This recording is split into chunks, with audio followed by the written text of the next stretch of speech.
मन चली अभिनेत्री लीना चंद्रावरकर। मन चली कहाँ चली। जन्म 29 अगस्त सन 1950 धारवाड़ में हुआ। बचपन से ही लीना जी ने मन में ठान लिया था कि वो आगे जाकर अभिनेत्री बनेंगी। एक किस्सा बहुत मशहूर रहा कि जब इनके स्कूल में एक निबंध लिखने के लिए कहा गया, जिसमें लिखना था कि मैं बड़े होकर क्या बनना चाहूंगी, और तब नन्ही सी लीना ने लिखा था कि मैं बड़े होकर एक फिल्म एक्ट्रेस बनना चाहती हूँ, जिस पर टीचर बुरी तरह से नाराज हो गई थी।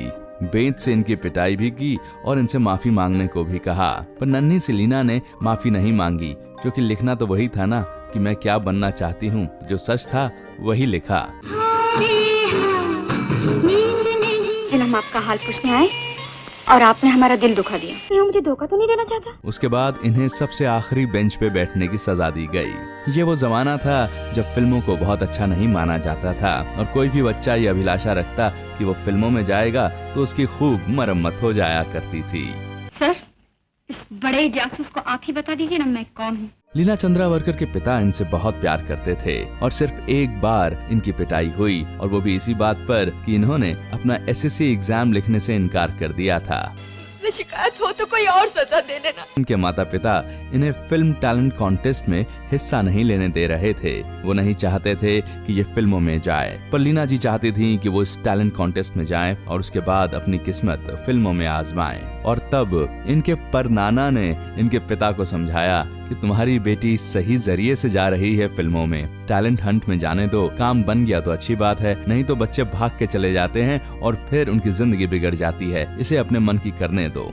ये मेरा एक दिन का नहीं, बरसों सोचकर किया हुआ फैसला। माँ बाप ने ये चांस लिया और लीना चंद्रावरकर का सिलेक्शन हो गया। उनकी फोटोग्राफ सबको पसंद आई, पर जब ये मुंबई पहुंची तब इन्हें रिजेक्ट कर दिया गया, क्योंकि ये एक माइनर थी। ठंड लग रही है मुझसे दूर तू न जा, न जा।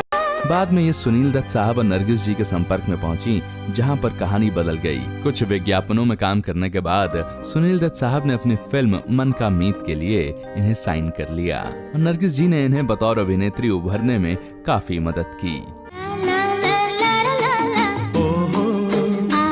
लीना चंद्रावरकर की फिल्में विदाई और कैद सुपरहिट साबित हुई।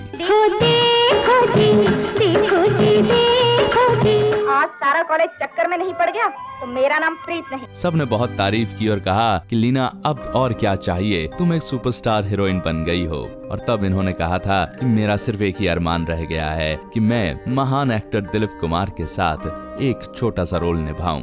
और तब फिल्म बैराग में इन्हें दिलीप कुमार के साथ काम करने का मौका मिला। ये वो वक्त भी था जब इनका संबंध इनके पहले पति सिद्धार्थ के साथ शुरू हुआ था। कैसे मिट्टी के बांधों से पाला पड़ा। हालांकि फिल्मों में इन्हें बहुत शोहरत मिल रही थी, पर फिर भी इन्होंने शादी का दामन थामा और सिद्धार्थ बंदोदकर के साथ इनका विवाह हो गया। नए जमाने के, मॉडर्न सोसाइटी के, कल्चर्ड बीवी के रईस और रोमांटिक शोहर। ये नहीं जानती थी कि एक भारी त्रासदी इनका इंतजार कर रही है। इनका विवाह 8 दिसंबर सन 1975 में हुआ था, और 11 दिन के बाद इनके पति सिद्धार्थ को एक गोली लग गई। ये एक एक्सीडेंट था, क्योंकि रिवॉल्वर सिद्धार्थ बंदोदकर का ही था। और उसके बाद एक ऐसी त्रासद यात्रा शुरू हुई जिसका कोई अंत नजर नहीं आ रहा था। तकरीबन 6 से 7 महीने इनके पति हॉस्पिटल में रहे। इन्हें यह भी लगने लगा था कि ये मांगलिक हैं, और मंगल दोष की वजह से इनके पति को इतना भारी नुकसान उठाना पड़ा है। और तब इनकी सासू माँ ने इन्हें समझाया, ऐसी बातें नहीं सोचा करते। और वो दिन भी आ गया जब नई नवेली दुल्हन बनी लीना चंद्रावरकर एक विधवा बन गयी।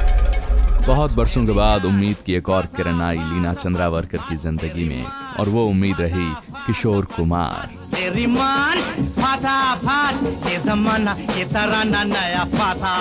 शुरुआत में तो ये किशोर कुमार साहब से शादी नहीं करना चाहती थीं, क्योंकि इनके बीच उम्र का फासला 21 बरस का था। लीना के माता पिता भी इस बात के सख्त खिलाफ थे। लोग कहते हैं वो देवता है। पर धीरे धीरे किशोर कुमार के प्रति इनकी पसंद बढ़ती गई, और इन दोनों ने शादी का फैसला किया।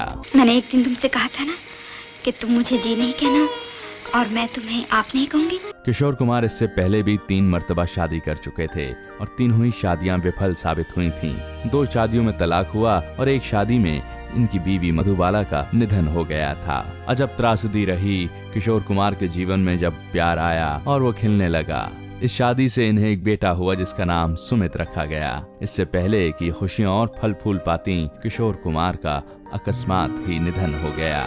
जिंदगी का सफर। इस तनावपूर्ण जिंदगी से बाहर निकलने के लिए लीना चंद्रावरकर ने काम तो किया पर अच्छी खासी परेशानियां भी उठाई। लीना चंद्रावरकर ने जिस भी हीरो के साथ जोड़ी बनाई वो जोड़ी खासी मकबूल हुई और बहुत सालों के बाद लीना चंद्रावरकर टेलीविजन पे नजर आई थीं, मात्र 2 एपिसोड के लिए ही रियलिटी शो के फॉर किशोर में। यूं तो सभी त्योहार लीना जी मनाती हैं, पर दिवाली का त्योहार इन्हें जरा उदास कर देता है, क्योंकि दिवाली के ही आसपास इनके भाई ने आत्महत्या कर ली थी और दिवाली के ही दिन थे जब इनकी मां का भी देहांत हुआ था। इनके पहले पति सिद्धार्थ बंदोदकर की मृत्यु भी दिवाली के आसपास ही हुई थी और इनके दूसरे पति किशोर कुमार भी दिवाली के आसपास ही गुजरे थे। ये वजह है कि दिवाली का त्योहार इनके मन में उदासी भर देता है। जीवन में उदासी जरूर रही, पर अपने अभिनय क्षमता से इन्होंने बहुत से लोगों को खुशी पहुंचाई। भारतीय सिनेमा के इतिहास में लीना चंद्रावरकर का नाम हमेशा गर्व से लिया जाएगा।